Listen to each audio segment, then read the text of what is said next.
Pais professores, estamos aqui para gravar mais uma aula da nossa revista Fé e Ciência, Evidências que Apontam para Deus. O tema é a lição 12, Mente versus Cérebro, o que a psicologia diz sobre a alma. A gente está chegando no final, né, dessa revista, são 13 lições que nós abordamos esse tema de fé e ciência, que é um tema tão atual e tão importante para os nossos jovens, para dar, como eu falei em todas as aulas, né, para dar munição, para dar conteúdo, para dar profundidade, para que eles consigam discutir isso dentro da sua faculdade, dentro do seu trabalho e proteger a sua fé como um todo, né? O tema hoje, que é mente versus cérebro, o que a psicologia diz sobre a alma, ele nos traz um tema que não tem como. É, a gente, é muito complicado, porque aí vai parecer que a gente está sempre dando uma desculpa para deixar uma algo mais superficial. Mas as revistas de escola dominical, na maioria das vezes, elas são genéricas, superficiais, e não no sentido ruim, mas na ideia de ser mais introdutória. Para que os alunos, e principalmente o professor, ao ler a revista, conseguir trazer, pesquisar sobre o tema e trazer muito mais coisas para enriquecer a sua aula, né? Porque a gente não tem realmente espaço nem caracteres para discorrer sobre isso, principalmente nesse tipo de revista, que é um tipo de revista que não, por exemplo, uma carta de Paulo que tem 5 capítulos, você consegue praticamente deixar ali 4 capítulos. Aqui você consegue deixar ali 2, 3 lições para cada capítulo, você consegue aprofundar mais, trazer contexto histórico e tal. Nesse tipo de revista aqui, a gente praticamente tem tirando as 5 primeiras que era mais sobre ciências biológicas, mas a gente tem um tipo de ciência para cada lição. Então, obviamente, que a gente não consegue ter a profundidade que seria necessária. No caso de psicologia, a gente poderia, claro, trazer como já é um consenso que psicologia é uma ciência, trazer diversas visões da psicologia, trazer porque a psicologia freudiana ela se afasta um pouco do cristianismo, porque é uma psicologia que é um pouco deixada de lado, mas que essa é uma visão psicológica, vamos dizer assim, né? É uma vertente que seria a logoterapia de Viktor Frankl, não é tão ensinada nas universidades, e assim sucessivamente, qual é o impacto, né, como a gente pode dizer, do movimento woke em relação à psicologia como um todo, principalmente nos ensinos que se coloca dentro das faculdades, e trazer todos esses contextos e fazer uma simbiose com a nossa fé, entendendo onde ela consegue auxiliar mais e onde ela consegue auxiliar menos, trazendo diferentes visões, trazendo como seria um comportamento dentro de uma sessão terapêutica em si, para que entender qual que é a diferença de um aconselhamento pastoral para uma sessão terapêutica. Então, assim, a gente poderia falar sobre a própria psicologia em si, mas a gente poderia, então, trazer inúmeros temas para essa lição, mas a gente não consegue fazer isso pelo tanto de caracteres que nós temos. O ideal, e eu até estou raciocinando na minha cabeça, pensando um pouco se dá para fazer, é montar uma revista inteira sobre essa simbiose, assim como a gente fez com a ciência como um todo, a gente trazer essa interlocução entre fé e psicologia, porque hoje é um tema que a gente não consegue fugir mais. Hoje é um tema que a gente não consegue mais fugir, porque a gente necessita muito nos dias de hoje. É um outro tipo de universo, é um outro tipo de mundo, uma cosmovisão mundana totalmente diferente. É um confronto, não, como posso dizer assim, não um confronto tão real como era antigamente, com os nossos pais, nossos avós que falavam que os cristãos eram deixados de lado. Hoje não, hoje a gente está tudo meio que secularizado no sentido geral e nós precisamos ter determinados posicionamentos para conseguir ser esse sal, ser essa diferença, ser esse povo santo. E tudo isso com uma sociedade que sempre está impondo bastante, um contexto de vida que hoje está muito mais corrido, um contexto de vida que hoje você não tem aquele horário que você tinha antigamente. Você chegava 8 horas no trabalho, saía às 5, vinha para casa, ia para a igreja, tal. Hoje não, você está fazendo faculdade, você está fazendo curso, você está fazendo pós-graduação, o seu trabalho, vamos supor nós aqui da igreja da Assembleia de Deus de Santo André, estamos no ABC Paulista, aí às vezes você trabalha lá no fundo de São Paulo, aí mais 3 horas de condução, mais o seu trabalho. É uma vida muito diferente do que era a vida 30 anos atrás, 20 anos atrás. E que isso impacta em muitos processos psicológicos dentro de nós. Então, hoje é muito normal você ver um burnout, hoje é muito normal você ver outros tipos como posso dizer assim, gritos da nossa mente, da nossa psique, sobre como a maneira como nós vemos hoje. Isso atinge tanto os pastores quanto quanto membros normais, como até descrentes e assim sucessivamente. Levar em consideração que isso não entrar numa sessão terapêutica, numa sessão de psicológica, de psicologia, não é nunca um afastamento da fé. Então, assim, muitos temas que nós poderíamos trabalhar, mas nós não temos espaço para isso. Então, a ideia aqui é trazer algo genérico em relação à alma, e principalmente demonstrar que elas podem, assim, a ideia foi central, assim como todas as outras lições tem como andar juntas, né? Então, eu trouxe um tema da alma ali só para dar um tema mesmo para a lição, e a partir disso, compreender que os processos da alma e da psique, que seria um nome que a psicologia usa mais, seriam diferentes dentro de uma sala terapêutica ou de um aconselhamento pastoral ou de uma vida de comunhão com a igreja, mas que ambos têm o seu espaço dentro desse lugar, né?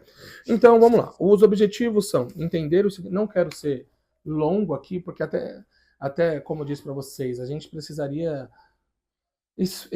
assim, fácil de várias horas assim para falar sobre esse tema. Vou tentar passar por cima dos tópicos que a gente tem, deixar uma reflexão para você, professor, e você pode se aprofundar em cada tópico dentro da sua casa, verificar qual tópico se assemelha mais à sua comunidade. Se assemelha não, qual tópico ele é mais real para sua comunidade, e a partir disso trabalhar mais nele. Como todas as lições, é o recado que eu deixo. A lição aqui é um parâmetro, mas muitas das vezes eu penso algo sobre um tópico, coloco ali isso no tópico, mas quando você, professor, está dando uma aula ali, você percebe que o tópico 3 ele está muito mais real dentro da sua comunidade, você gasta um tempo muito maior naquele tópico do que em um tópico, às vezes, que até foi mais elaborado por mim. Então, a ideia é que você veja o contexto da sua comunidade.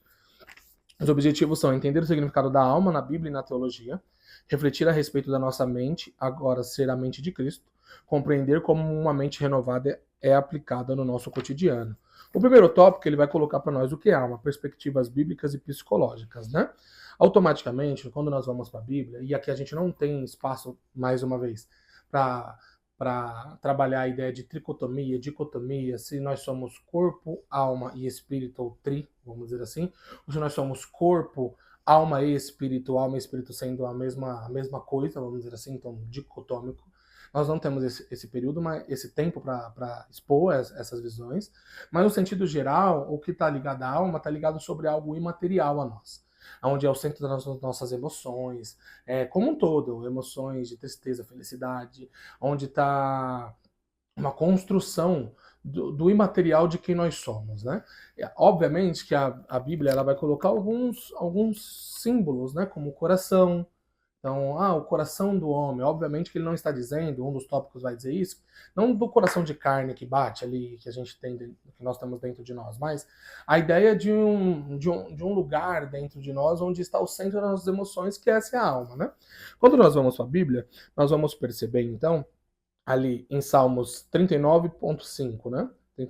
Capítulo 39, versículo 5, ele vai dar uma ideia de abatimento no 42, refrigério no 23, salvação no 16, várias emoções e estados de espíritos no 39, como eu coloquei. Ele vai colocar que ela foi criada, a alma foi criada por Deus e colocada em nós a partir de um fôlego soprado em nós mesmos por Deus, que seria, a gente vê esse relato, todo mundo conhece, no Gênesis 2:7, demonstrando que é algo divino. Então, o versículo ele vai deixar muito claro que ele soprou em nós e nós nos tornamos alma vivente. Então, obviamente que o corpo em si ele não tinha esse peso, o corpo ele não tinha esse imaterial dentro dele, isso foi soprado dentro de nós por Deus. E aí já vem um contexto de quando a gente vai entrar na área psicológica, ela não vai trabalhar com uma ideia.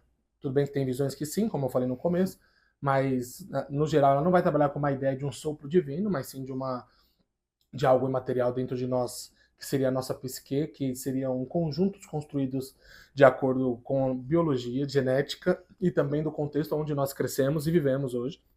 Mas na Bíblia, isso não é trabalhado assim. A vida espiritual e moral do indivíduo está, portanto, enraizada na alma, o que é continuamente renovada pela ação do Espírito Santo, que a gente vai ver essa ação no próximo tópico, mas a ideia geral é que a alma é o lugar onde nós temos o centro das nossas emoções, algo é o imaterial em nós, seria a nossa alma. Quando nós vamos para o conceito psicológico, eles vão trabalhar muito com mente e psique, eles não usam a palavra alma.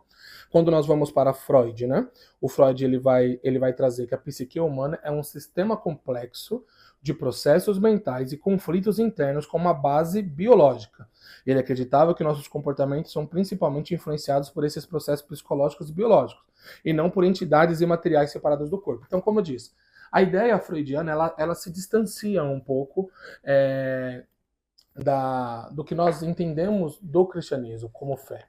E aí, eu não estou dizendo, sendo taxativo, de que ser psicanalista, que é a ideia de Freud, né, daí que deriva, ser psicanalista de Freud, de Jung, enfim. Não estou dizendo que isso é não ser cristão, mas que muitas das bases utilizadas por Freud para desenvolvimento da sua teoria, elas não se conversam com o cristianismo. Agora, a partir dos estudos de Freud, dos seus seguidores e assim sucessivamente, há sim coisas muito reais a se trabalhar e que elas podem ser usadas com ressalvas dentro de uma ideia de um tratamento para um cristão.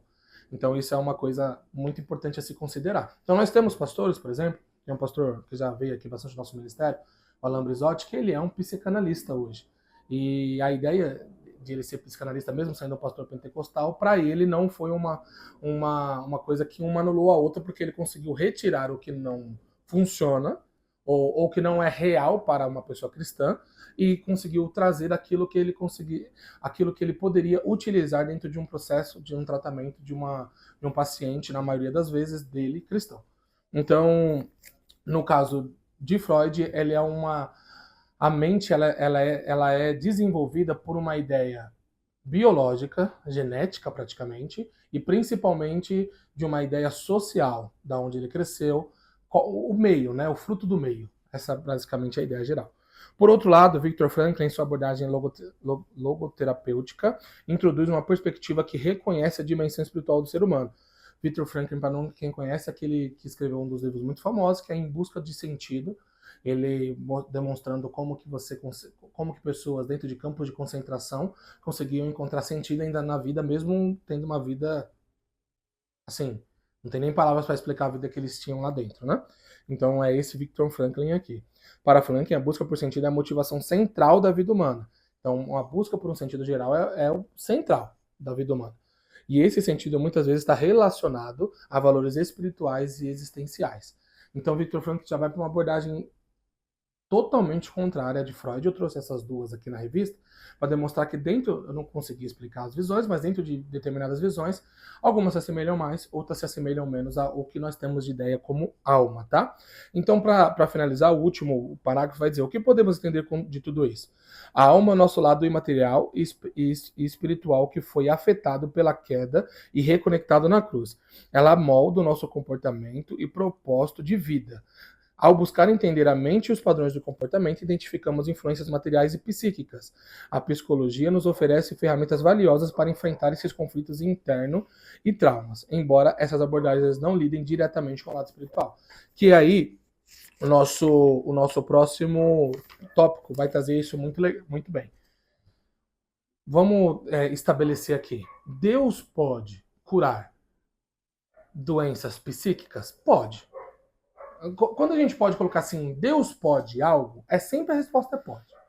Deus pode fazer tudo que ele quiser, ele é Deus. Então, assim, essa é uma pergunta até sem sentido. Se ele pode, ele pode. Se ele vai, é outro contexto. É outra história. Agora, se ele também não quer utilizar como posso colocar assim, ele não quer utilizar de ferramentas dentro da criação que ele mesmo fez para nos curar, também é outra história. Mas tem coisas que são inerentes, tem coisas que não tem como, nós não conseguimos mesmo, não é possível fazer nem com a terapia, tem coisas que não é possível fazer com um aconselhamento pastoral. Às vezes o aconselhamento pastoral até consegue quando o pastor ele está engajado na área psicológica, né? Mas vamos lá, vamos dar um exemplo. Eu coloquei aqui um pastor presbiteriano, provavelmente você conhece, Augusto Nicodemos. Eu estava vendo um relato dele, um testemunho, eu coloquei aqui na revista para a gente conseguir materializar mais a ideia. E ele é um pastor presbiteriano. Para nós que somos pentecostais, nós sabemos que a maneira como nós lidamos com, principalmente com os demônios, vai. Eu queria colocar um nome mais bonito, assim, mas a ideia de possessão demoníaca, a ideia de santidade, de combater, é diferente. É diferente. Nós somos mais combativos, enquanto os pastores presbiterianos, a denominação presbiteriana, ela lidar de uma forma diferente, né? Mas demônio é demônio, Jesus é Jesus, Jesus é Jesus, e qualquer demônio que a gente fale com jejum e oração, conforme alguns a Bíblia coloca, em nome de Jesus, ele tem que sair. E ele foi chamado por uma igreja, ou por uma igreja não, por uma irmã, para expulsar um demônio de uma menina. Na verdade, por uma irmã não, um grupo de jovens trouxe uma menina para ele, dizendo que ela estava possuída pelo demônio. Ele falou, olha, eu não tenho muita essa experiência, ele nunca tinha tido a experiência de expulsar uma possessão demoníaca, alguém endemoniado, um demônio na vida de alguém, né? E ele falou, mas eu vou clamar o nome de Jesus. Trouxeram ela pro gabinete dele, 4 jovens segurando uma menina que o apelido dela era Grilo, de tão magrinha que ela era, e mesmo assim ninguém conseguia segurá-la, uma força descomunal. E aí, dentro disso, ele foi na menina, colocou as mãos, clamou em nome de Jesus, repreendeu ao nome de Jesus e o demônio foi embora. Foi uma experiência que ele teve, e ele falou para a menina que para que isso não se tornasse corriqueiro dentro da sua vida, ela precisava entregar a sua vida a Jesus. E a partir disso, viveu uma vida de caráter, com o coração e a alma, ou coração barra alma, sendo entregues a Jesus, que é o próximo tópico nosso. E ela não quis. Beleza. Passou-se um tempo, uma irmã falou assim, olha, vem aqui, eu preciso que você expulse o demônio da vida do meu filho, que ele só grita, que não sei o quê. Trouxeram o filho para ele no gabinete, ele foi lá, colocou as mãos e expulsou o demônio não sai. Ele expulsa o demônio em nome de Jesus, o demônio não sai. Ele pede para os pais, para a família, sair e começa a conversar com essa criança, uma criança. E aí ele descobre que é uma criança inconstante, abusada sexualmente e que queria chamar atenção de alguma forma, enquanto a família identificava que isso era demônio. Qual que é a moral da história? São coisas distintas, professores. E essas coisas distintas têm ferramentas específicas para que você se resolva esse problema. Quando é espiritual, não adianta levar para um consultório terapêutico. Não vai mudar. Não vai mudar. Por quê? Porque isso é espiritual. E coisas espirituais precisam de ferramentas espirituais. Guerras espirituais precisam de lutas espirituais. Nós precisamos lutar espiritualmente contra aquilo. Então, se você está tendo uma guerra espiritual, se o seu aluno está tendo uma guerra espiritual, não vai ser o psicólogo dele que vai ajudar nisso. Não é o lugar. O consultório não é o lugar para isso. E o psicólogo vai frustrar aquela família, aquela pessoa, porque não é da alçada dele. Isso é da alçada de Jesus, isso é da alçada do pastor, do líder. Ou o seu membro ou membro, né, professor, que dentro daquela família se representa ali ser o nome de Deus e auxilia naquilo dali. Agora, tem contextos que o aconselhamento pastoral ele pode ser efetivo, sim, mas que o aconselhamento psicológico em conjunto com isso é extremamente aceitável e necessário. Então, dentro disso, eu até coloquei aqui em um dos tópicos que, assim, a psicologia vai demonstrar para uma pessoa a falta que o pai dela faz e como isso influencia na maneira como ela pensa e na maneira como ela age. Na maneira, principalmente, como ela lidar com uma outra figura masculina, sendo o seu marido, enfim, e outros pontos. Enquanto a psicologia consegue ajudar ela a identificar isso e a tentar enfrentar, Deus pode retirar essa falta. Deus pode. Deus pode demonstrar para ela que o único pai necessário para ela é ele mesmo. Mas são coisas diferentes. Ela não vai chegar e ter um sonho, por exemplo, onde no sonho alguém vai dizer assim para ela: você não consegue se relacionar por questões mal resolvidas com o seu pai. Não vai acontecer. Isso ela vai conseguir identificar dentro de um consultório terapêutico. O tratamento em relação a isso é diferente. Agora, você percebe que são coisas diferentes, professores, que podem se alinhar? É claro, de novo, a parte da fé, ela nem sempre consegue ser utilizada, nem sempre não, quase nunca consegue ser auxiliada por um consultório terapêutico. Agora, quando se há um conjunto entre problemas emocionais, problemas na psique, como a psicologia vai colocar, problemas na alma, no espírito, em relação ao problemas espirituais, e você está em conjunto com aconselhamento pastoral e com aconselhamento terapêutico, isso é de um ganho incalculável. Então, para dar um exemplo básico, vamos supor se você tem uma pessoa que queira retirar a própria vida. Deus é mais. Mas quer retirar a própria vida dentro do seu ciclo aí, professor.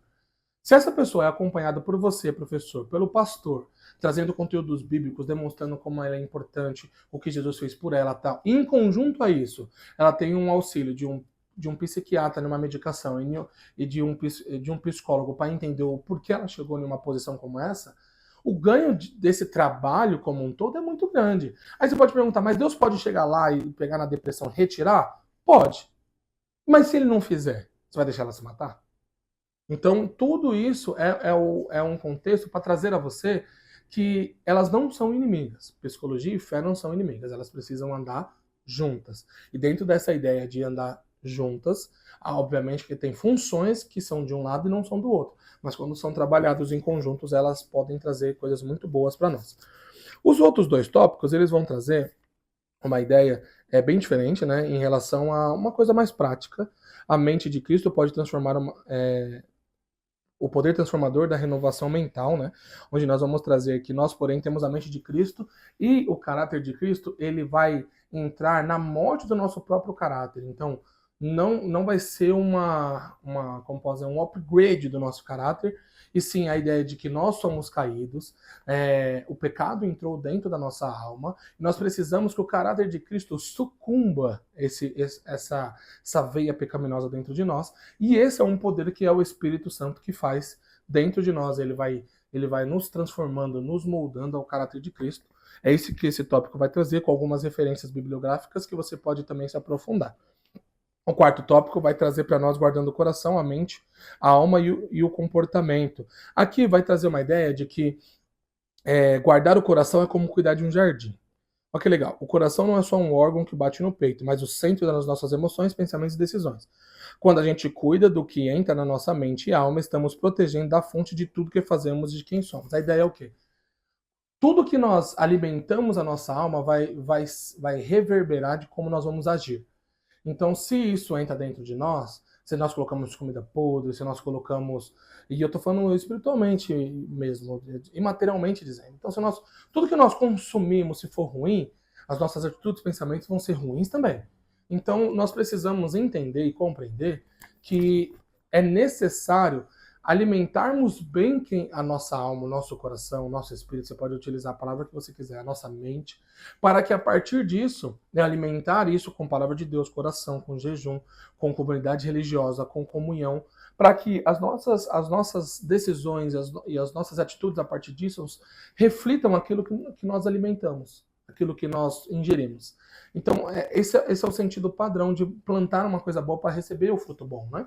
Então, isso vai nos retirar de determinados lugares, isso vai nos retirar de determinadas amizades, isso vai nos retirar de muitos contextos, entendendo que lá não é lugar para isso, porque não vai trazer um bom alimento para quem nós somos.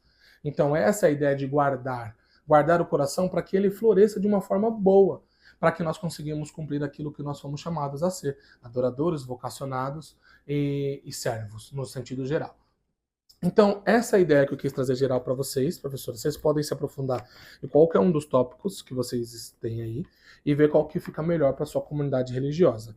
A conclusão vai dizer: a combinação da psicologia e da teologia é essencial para vivermos uma vida cristã saudável e equilibrada. Ao entender como a mente e o coração trabalham juntos, podemos aplicar princípios bíblicos para transformar nossas emoções e comportamentos. A psicologia nos ajuda a lidar com problemas do dia a dia, enquanto a fé nos dá força e a orientação necessária para superar desafios. Portanto, ao buscarmos conhecimento, tanto nas escrituras quanto nas ciências modernas, criamos uma base sólida para o nosso crescimento pessoal e espiritual. Isso nos permite viver de forma mais autêntica, refletindo o amor e a graça de Deus e as nossas ações, a decisões diárias. Investir tempo em entender e aplicar essas duas áreas pode levar a uma vida mais equilibrada, significativa e alinhada com o propósito divino. Amém, professores? Então, essa foi a nosso bate-papo de hoje. Espero que possa ter te ajudado. e nós nos vemos na próxima aula. Deus abençoe.